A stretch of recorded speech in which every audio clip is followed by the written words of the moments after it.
الحمدللہ والصلاة والسلام علی رسول اللہ۔ رات کو ناخن تراشنے اور پھینکنے سے قبل بسم اللہ پڑھنے کا حکم۔ سوال کیا گیا ہے، مجھے بعض لوگوں سے معلوم ہوا ہے کہ رات کے وقت ناخن تراشنے حرام ہیں۔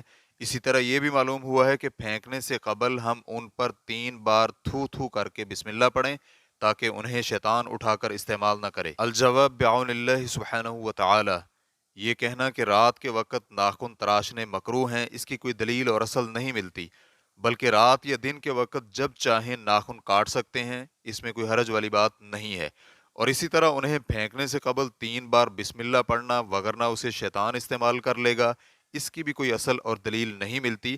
اور اسی طرح ناخن دفن کرنے کی بھی کوئی دلیل اور اصل نہیں ہے، بلکہ جس حدیث میں اس کا تذکرہ ملتا ہے وہ بہت ہی زیادہ ضعیف ہے۔ چنانچہ انہیں کوڑے دان میں پھینکنا یا پھر انہیں اس خدشہ کے پیش نظر دفن کرنا جائز ہے کہ کہیں یہ ناخن کسی جادوگر کے ہاتھ نہ لگ جائیں، اس لیے وہاں پھینکے جائیں جہاں سے جادوگروں کے ہاتھ نہ لگیں۔ فتوی الشیخ محمد صالح المنجد واللہ تعالی اعلم۔